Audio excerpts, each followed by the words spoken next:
The Serendipitous Journey, My Life Story on a Train My Father Found.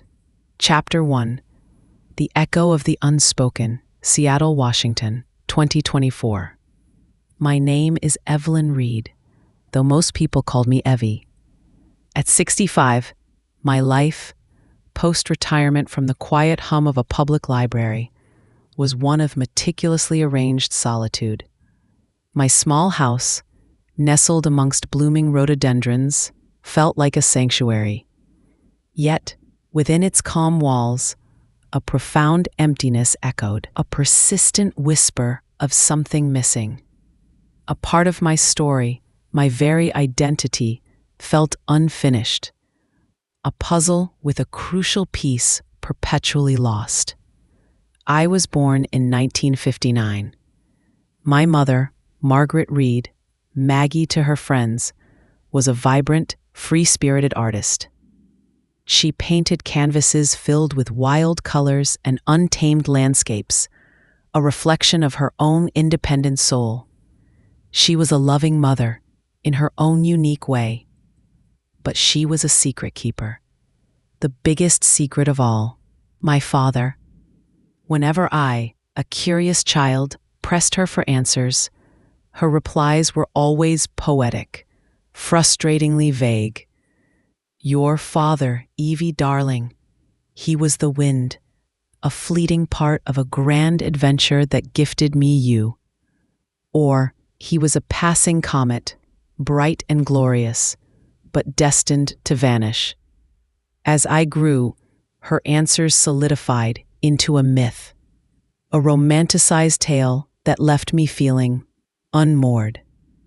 I grew up without a paternal figure, surrounded by my mother's loving but distant relatives, who looked at me with a mixture of sympathy and curiosity. That feeling of being other, of lacking a foundational piece of my personal history, clung to me like a persistent shadow. My childhood, while filled with Maggie's unconventional love, was marked by this absence. Other children had fathers who picked them up from school, coached their little league teams, or taught them to ride a bike. I had Maggie, who taught me to see art in a fallen leaf, to find poetry in a sudden downpour, and to believe in the magic of the unseen. She was enough, and yet she wasn't. There was always a hollow space, a whispered question in the quiet corners of my mind. Who was he? My aunts and uncles, Maggie's siblings, were kind but traditional. They never directly questioned Maggie's choices, but their sidelong glances and hushed conversations whenever my father was mentioned spoke volumes. I learned early to deflect, to change the subject, to build a protective shell around that unasked question. It was easier than confronting the discomfort, the pity, in their eyes. As I entered adolescence, the questions became more urgent, more personal. Who did I resemble? What traits did I inherit from him? Was his family like mine? Maggie, sensing my burgeoning curiosity, would often steer me towards the art. Look at the colors, Evie.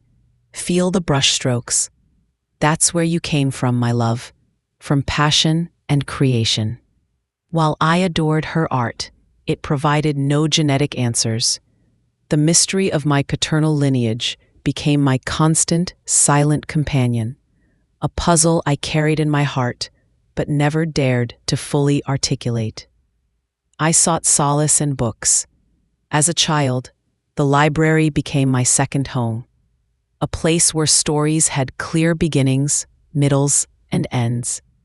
History books offered concrete facts, defined timelines, stark answers. Perhaps this was why I later chose a career as a librarian.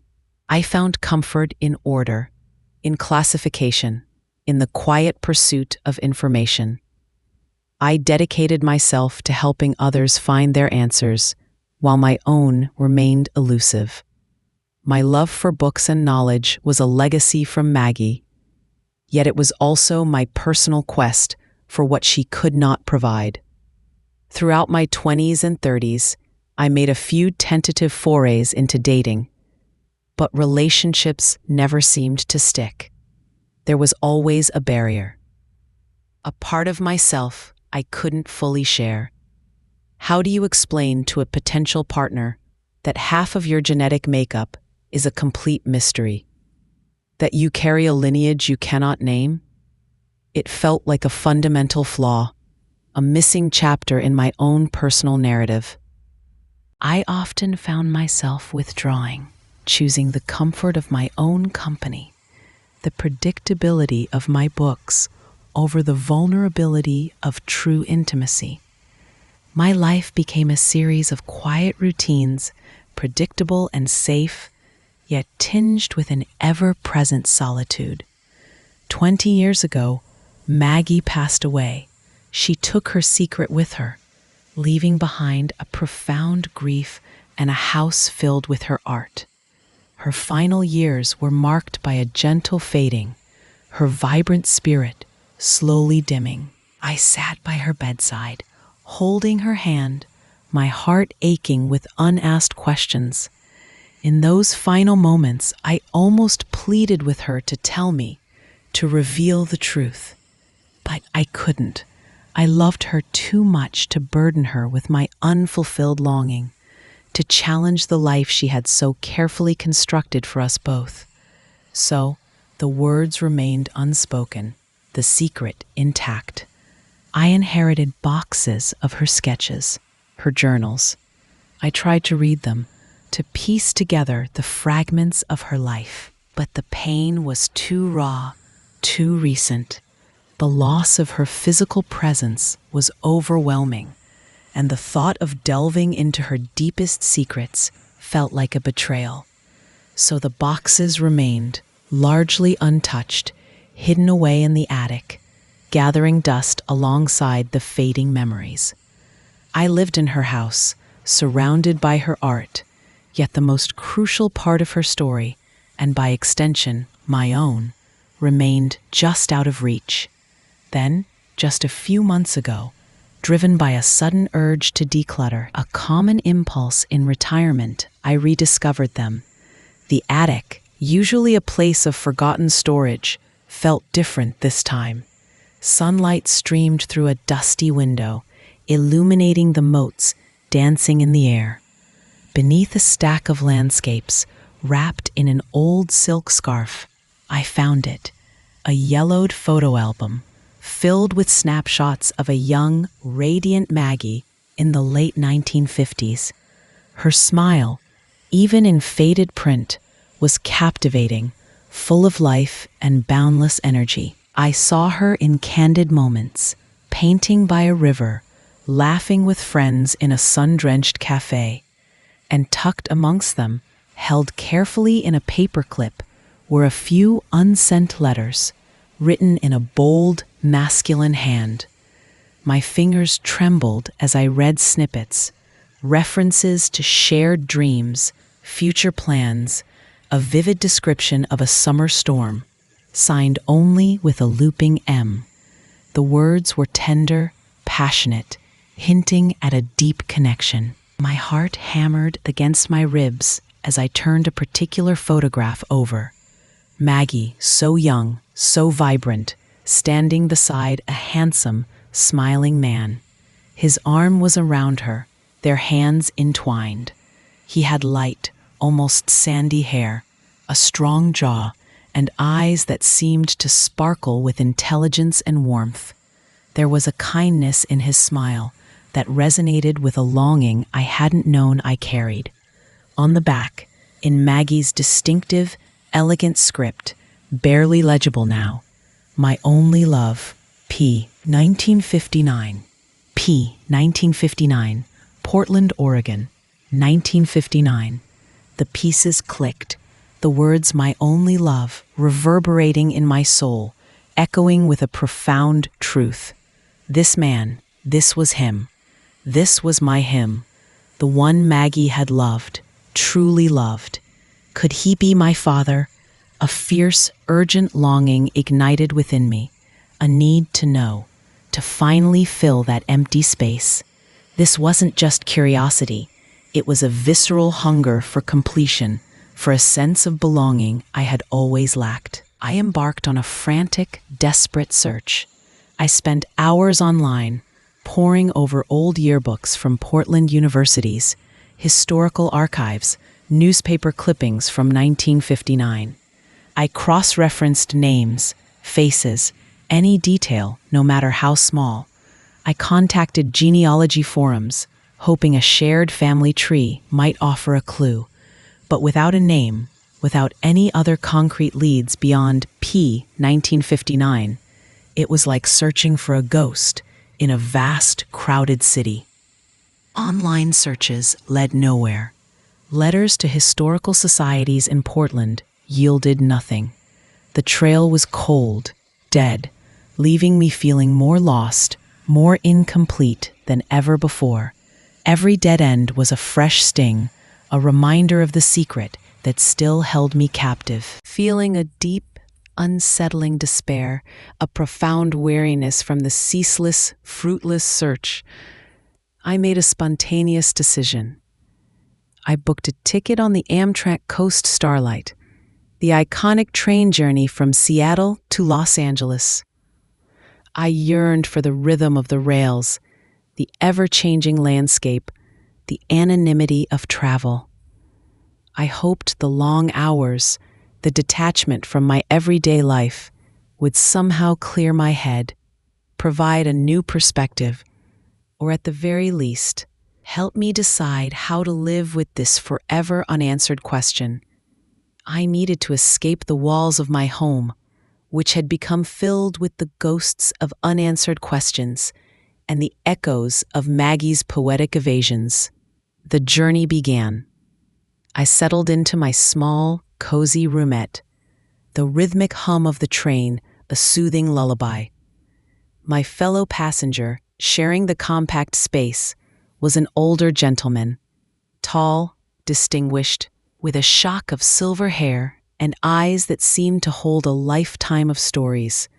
He carried himself with a quiet dignity, and his hands, I noticed, were calloused, hinting at a life of tangible work. He placed a well-worn leather bag in the overhead compartment, next to my own modest carry-on. He introduced himself simply. Mark Davis. Little did I know, this seemingly ordinary encounter, this casual sharing of space, was about to shatter my quiet world and finally, irrevocably, complete my story. My heart unknowing beat in sync with destiny, carrying me towards an unforeseen truth. Chapter 2. The Confession on the Rails. The initial hours aboard the Amtrak Coast Starlight were punctuated by the polite, almost ritualistic silence that strangers often adopt in close quarters. Mark Davis, my travel companion, seemed as content with the quiet as I was. He would often gaze out the window, lost in thought, his silver head silhouetted against the vast American landscape. We exchanged polite nods, a brief acknowledgement of shared space, before retreating into our own private worlds of thought. I, too, watched the passing scenery, emerald forests giving way to rugged coastline, then the distant, hazy mountains of Oregon, feeling the gentle rocking of the train slowly begin to unknot the tight ball of anxiety within me. The rhythmic click-clack of the wheels against the tracks was a hypnotic sound, pulling me deeper into contemplation. As the sun began its slow descent, painting the sky in hues of orange and purple, a comfortable ease settled between us. The intimacy of the shared compartment, the sense of being suspended between destinations, seemed to invite conversation, a quiet confessional. Mark spoke first, his voice calm, resonant, as if he were simply continuing an internal monologue.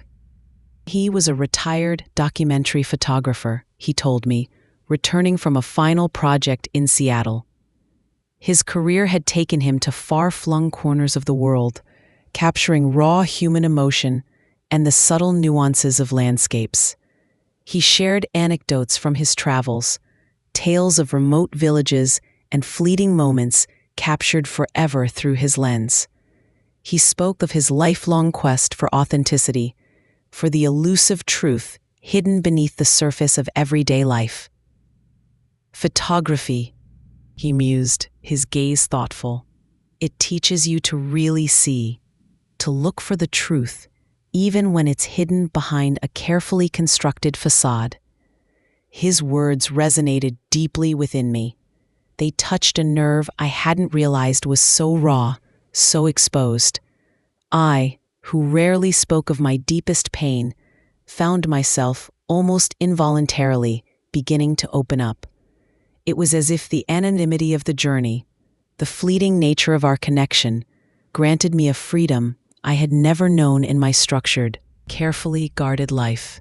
Here, on this moving train, I was simply Evie, a woman with a story, sharing it with a man who truly seemed to listen. I began to tell him my story, not just the bare facts, but the raw, emotional truth of growing up without a father.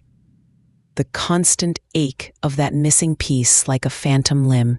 The frustrating, poetic evasions of my mother Maggie, who despite her love had left me with a gaping hole in my personal narrative. I described the constant feeling of being other among my more conventional relatives, who often whispered about Maggie's free spirit and my unusual circumstances. I spoke of the burden of the unspoken, the quiet shame, the lingering question marks that punctuated my entire life. I confessed my lifelong struggle with a vague sense of inadequacy, a feeling that I was somehow less complete than others, simply because I lacked knowledge of half my heritage. I spoke of the pervasive sense of being a mystery, even to myself. It's like trying to understand a book with half its pages missing, I explained, gesturing vaguely with my hands. You can read the existing chapters, appreciate the story, but there's always that gnawing feeling that you're missing crucial plot points, character motivations. You can't truly understand the ending without knowing the beginning. My voice, usually so controlled, became earnest, almost pleading.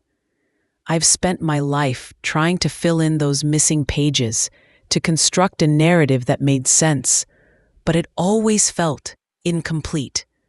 Then I told him about the photograph, the one I had found in Maggie's old album.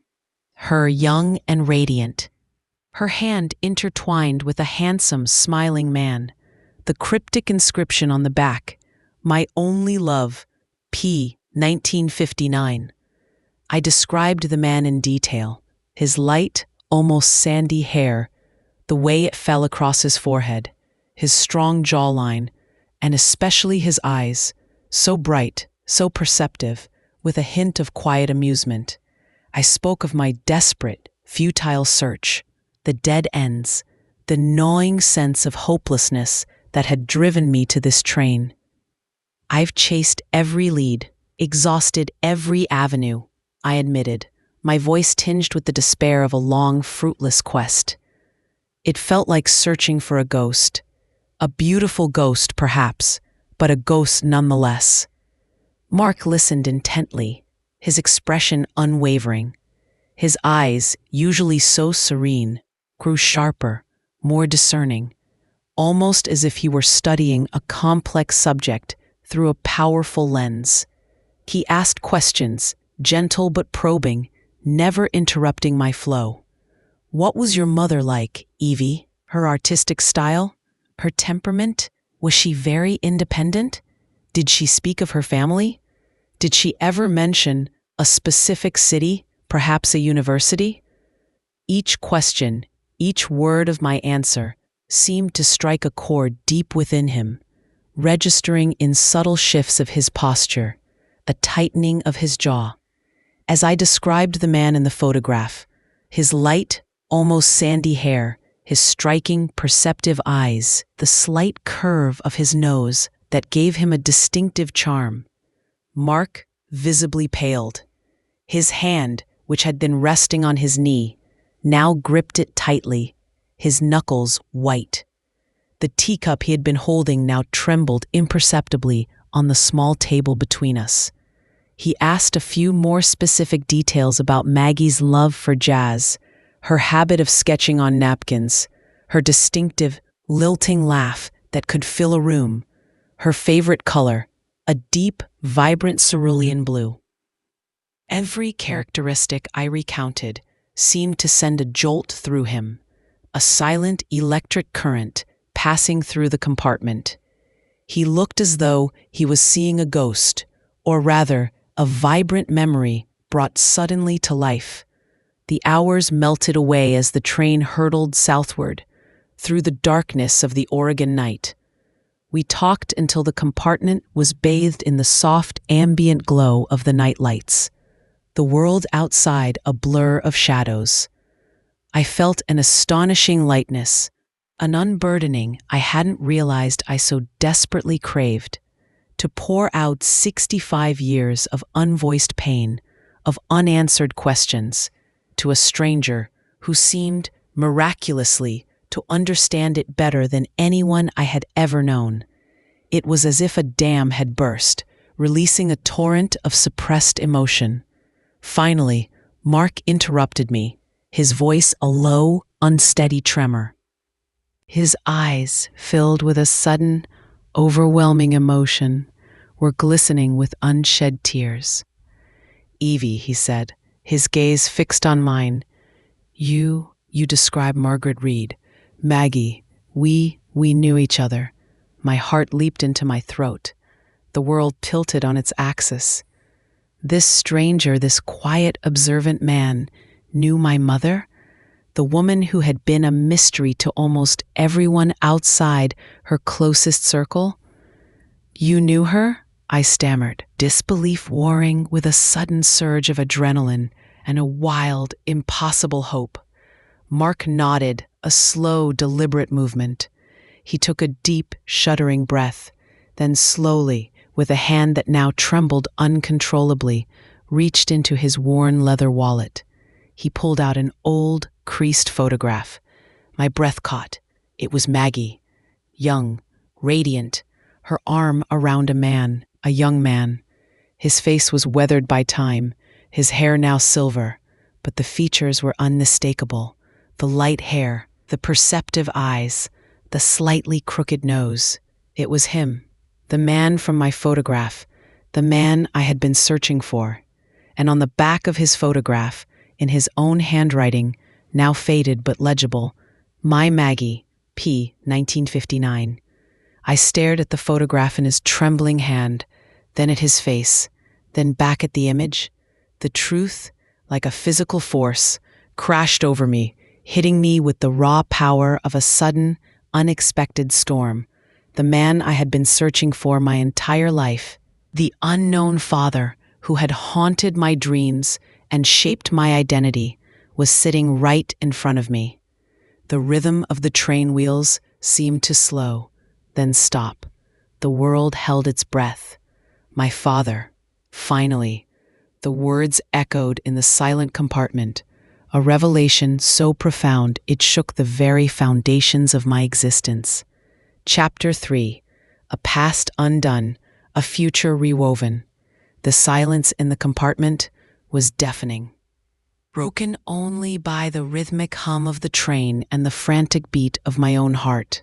Shock, disbelief, a sudden surge of elation, quickly followed by a crushing wave of grief and bitterness. It all coalesced into an overwhelming emotional tempest. My vision blurred. My hands trembled uncontrollably. I couldn't speak, utterly speechless in the face of a truth so immense, so utterly improbable. Mark, his face pale, his eyes shimmering with unshed tears, finally broke the silence. His voice, once so calm, was now raw, laden with regret and a profound sense of wonder. Evie, he began, his gaze fixed on mine, a lifetime of unspoken questions and answers passing between us. I was that man, in Portland, in 1959. Your mother, Maggie, she was the love of my life. He began to tell his story, a narrative that intertwined with mine, filling in the vast, aching blanks of my past. He was a young, aspiring documentary photographer then, fresh out of art school, brimming with dreams of seeing the world through his lens. He had arrived in Portland with little more than a camera and a fierce ambition. He met Maggie in a small, bohemian art gallery on the city's east side, a place filled with vibrant, unconventional artists and poets. She was unlike anyone I had ever met, he recalled, a wistful smile touching his lips amidst the tears. So alive, so vibrant, she saw beauty everywhere, in the mundane, in the chaos. She moved with an artistic grace, even when just walking down the street. Her laughter, it was like music. He described their whirlwind romance, a summer of intense connection, of shared dreams and late-night conversations fueled by cheap coffee and boundless idealism. They spent their days exploring the city, he with his camera, she with her sketchbook, capturing the essence of a rapidly changing era. We were inseparable, he said, his voice laced with the ache of decades-old memory. Every moment felt like an adventure. We talked about a future, about traveling the world together, documenting life. It was a glorious, all-consuming passion. But he was young, scared, ambitious to a fault. A prestigious photography assignment in New York City, a chance to work for a major publication, materialized. It was the kind of opportunity he had dreamed of, a gateway to the career he so desperately craved. It felt like the opportunity of a lifetime, he explained, his voice thick with a profound, agonizing pain. I was terrified of settling down, of becoming stuck in one place, of stifling my artistic growth. I promised Maggie I'd come back for her. I meant it, with every fiber of my being. I left a part of my soul in Portland with her. What he didn't know, couldn't have known, was that Maggie was pregnant, with me. She never told me, he said, his voice thick with agony, the confession of physical weight on his chest. She was fiercely independent. She didn't want to trap me, as she called it. She believed that if I truly loved her, if our connection was meant to be, I would find my way back, no matter what. And she didn't want to burden me or hold me back from my dreams. She wanted me to fly. They had lost touch. The letters he wrote from New York, filled with longing and promises, went unanswered, redirected, lost in the chaotic postal system of a transient artist who frequently changed apartments. He returned to Portland several times over the years, searching for her, haunting their old haunts, the galleries, the coffee shops, but she was gone, vanished like a phantom. He lived with the ghost of a lost love, a persistent ache of regret, a wondering of what might have been. But he never, in his wildest dreams, imagined there was a child, a daughter, me. My feelings were a maelstrom. Anger at Maggie for her secrecy, for denying me a father, for denying him a daughter. The years of longing, the feeling of incompleteness, now had a tangible source. Anger at Mark for leaving, for not searching harder, for chasing a dream at the expense of a family he didn't even know existed. But beneath the anger, a profound, aching understanding began to bloom. Two young, idealistic souls, caught in the relentless currents of ambition and independence, making choices that, while heartbreaking in their consequences, were rooted in what they believed was right, in the best interest of their love, their dreams, and in Maggie's case, her unborn child. Mark continued, his voice steadying, as if unburdening himself for the first time in 65 years. He had built a phenomenally successful career. his photographs gracing prestigious galleries and the covers of international magazines. He had traveled the world, seen extraordinary things, documented monumental moments in history.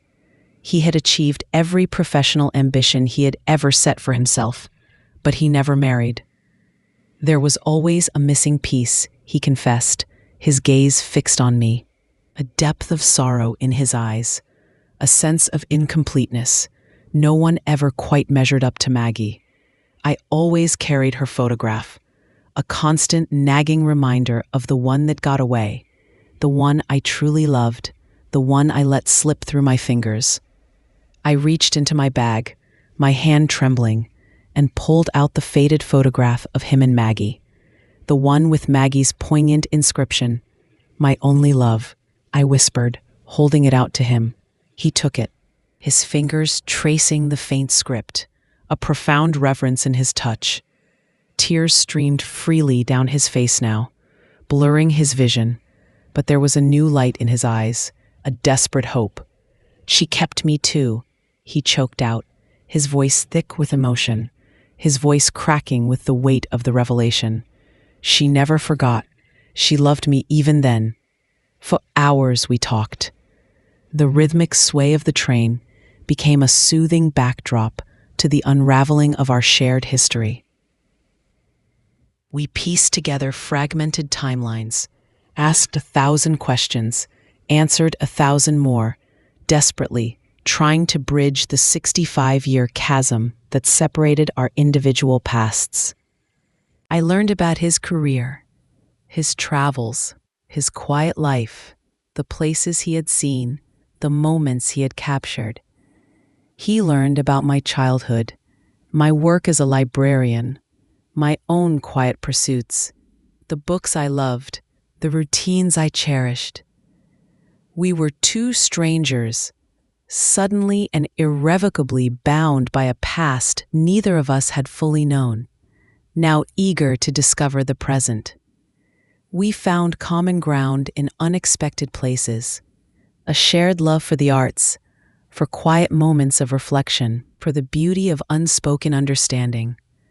The conversation flowed, hesitant at first, then gaining momentum, like a river finding its path.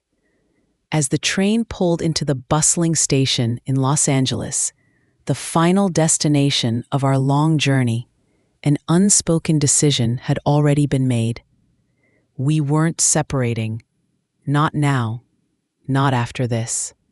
Mark immediately canceled his connecting flight and changed his plans. His bags, once destined for a quiet return to his solitary San Francisco apartment, were now redirected. "I'm coming back with you, Evie," he said, his eyes filled with a new, fierce determination. "I'm coming to Seattle. I want to meet my daughter. I want to know my daughter. I want to learn everything about the life I missed." The idea felt monumental, overwhelming, but utterly right. My search for my missing piece had led me to the most unexpected place, revealing a truth far richer and more complex than I could have ever imagined. My silent, solitary life was about to be irrevocably changed, filled with the warmth of a newly found family. Chapter 4. The Threads of a Lifetime. The train ride back to Seattle felt entirely different. The landscape, once a blur of passing scenery, was now viewed through a new lens, the lens of shared history and burgeoning connection. Mark and I continued to talk, tirelessly, ceaselessly. We spoke of favorite books, political views, even the mundane details of daily life, attempting to bridge the 65-year chasm that separated our individual pasts. It was awkward at times, navigating the delicate dance of becoming father and daughter in our 60s, learning each other's rhythms and preferences. But beneath the tentative conversations lay a profound sense of rightness, of belonging that transcended the decades of absence. There were moments of silence, not awkward, but comfortable, filled with the unspoken understanding that comes from a deep genetic bond. We found ourselves finishing each other's sentences, discovering shared quirks and mannerisms that could only be inherited. Upon our arrival in Seattle, Mark didn't hesitate. He came directly to my small, quiet home, a place that had always felt solely mine, but now seemed to expand to accommodate a new, vital presence. As he stepped inside, his gaze swept over the familiar objects, and I saw a flicker of recognition, a subtle understanding, as if he were seeing echoes of Maggie everywhere. He paused before a framed painting on my living room wall, a vibrant landscape with a distinctly impressionistic style. It was one of Maggie's, a piece she had often said was one of her favorites. "Maggie," he whispered, his voice thick with emotion, his fingers gently tracing the brushstrokes, almost reverently. "Her hand hasn't changed, still so full of life, so vibrant. She always captured the essence of light so beautifully." He then moved to a shelf where a few of Maggie's journals sat, the very ones I had found so hard to read alone. He recognized her distinctive script from a few notes I still kept, letters she had sent him in those early days. He picked up one of the journals, his thumb stroking the worn cover. Tears welled in his eyes, silent and profound. As if the very air of my home was infused with her spirit, Maggie, the woman he had loved, was alive in these objects, in this home, in her daughter standing before him. "I have her diaries," I told him, my voice a little unsteady, "stay processing the immensity of the moment. The ones I found when I was looking for you. I haven't read them all. I was afraid." He nodded, his gaze distant, understanding. Would you mind if we read them? Together?" The thought, once unbearable, now felt like an imperative. The pain of reading Maggie's innermost thoughts alone had been too great. But with Mark, her only love, it felt right, necessary. Together, we sat on my sofa, the late afternoon sun streaming through the window, illuminating the yellowed pages. Maggie's voice, vibrant and passionate, filled the room. She wrote of her deep, abiding love for Mark, her passing comet, her great adventure, the man who had ignited a fire in her soul. She wrote of the agonizing decision not to tell him about the pregnancy, a choice born of fierce independence and a misguided desire not to burden his burgeoning career. "He has too much light within him to be tethered by me," she had written in one entry, her ink a little faded. "Or by a child he didn't choose. If he truly loves me, he will return. And if he doesn't, then Evie and I will have a grand adventure of our own." She wrote of her profound love for me, her little star, the brightest part of her canvas. She spoke of the struggles of single motherhood, the quiet joys of watching me grow, the immense pride she felt in raising me independently, despite the societal pressures and whispers. There was regret, yes, a poignant sorrow for the choices she had made, for the life that could have been, but also an unwavering belief in her own strength and the rightness of her path. It was a testament to a woman who, despite her flaws and the impossible choices she faced, had loved with a fierce, unwavering intensity, choosing what she believed was best for everyone involved, even if it meant a lifetime of quiet sacrifice.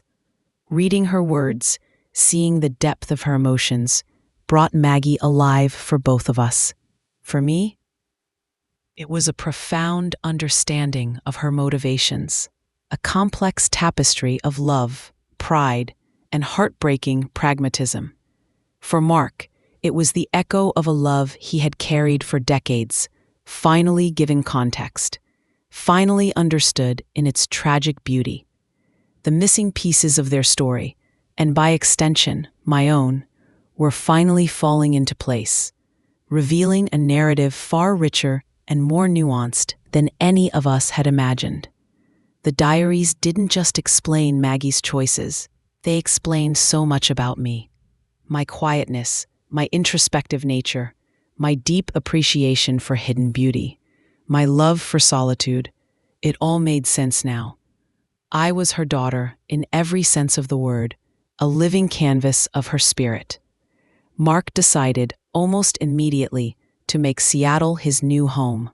He sold his small apartment in San Francisco, packed up his extensive photography collection, and rented a charming cottage just a few miles from me. He wanted to be close. He wanted to make up for lost time. He was eager to embrace this second chance at fatherhood, a gift he never knew he'd lost. Learning to be father and daughter in our 60s was a unique, often clumsy, but ultimately beautiful process. We navigated the complexities of unfamiliar routines, unspoken habits, and the emotional weight of decades of missed moments. We went for long walks along the Discovery Park trails, sharing stories, sometimes laughing at unexpected similarities, sometimes crying over the lost years. He taught me the basics of photography, showing me how to truly see the world around me, how to frame a shot, how to capture the fleeting beauty of a moment, just as he had seen it throughout his illustrious career. I, in turn, shared my love for books, for quiet reflection, for the joy of a perfectly organized shelf, drawing him into the world of literature he had long neglected. We found common ground in unexpected places, a shared appreciation for art, for quiet moments, for the beauty of unspoken understanding. Our bond was not just biological. It was forged in the shared experience of rediscovery and profound acceptance. I introduced Mark to my relatives, my mother's side of the family. My cousins, Sarah and Michael, who had always viewed me with a mix of curiosity and distance, often whispering about my unconventional upbringing, were at first shocked. The news of a long-lost father arriving out of the blue was understandably a bombshell. But seeing Mark, seeing the undeniable resemblance to Maggie in his eyes and smile, hearing our incredible story, they slowly, cautiously, then with genuine warmth, welcomed him with open arms. The Reed family, once a source of my otherness, now embraced my father, integrating him into the tapestry of our lives. The puzzle, finally, was complete. The sense of belonging I have yearned for my entire life finally settled deep within my bones. My life, which I had once considered quiet, even solitary, was now filled with a new richness, a profound sense of belonging. The void within me had been filled, not with a simple answer, but with a loving, complex relationship. I no longer felt other. I had a father, an extraordinary man who, it turned out, had carried a quiet longing for my mother and unknowingly for me, for just as long as I had carried my longing for him. The serendipitous encounter on the train, a journey I had undertaken to escape my unresolved past, had instead delivered me directly into its most profound resolution. One golden afternoon, months after Mark had settled in Seattle, we sat together on a bench overlooking Puget Sound, the same sound I had watched from my window so many times, contemplating my lonely fate. The sun dipped below the Olympic Mountains, painting the sky in fiery hues of orange, pink, and purple. Mark, ever the photographer, raised his camera, not to photograph the breathtaking sunset, but to capture me. "The best photographs," he said, his voice soft, a gentle smile playing on his lips, "are the ones that capture truth, Evie. The raw, beautiful, complicated truth. And here we are. Our truth finally found." He clicked the shutter, immortalizing a moment of profound peace and connection. And in that moment, I knew. My truth, long hidden, was finally revealed. My life, which had begun with a mystery, was now a testament to the unexpected paths of destiny, the enduring power of love, and the profound grace of finding, after a lifetime of searching, exactly who you were meant to be. The journey had truly brought me home.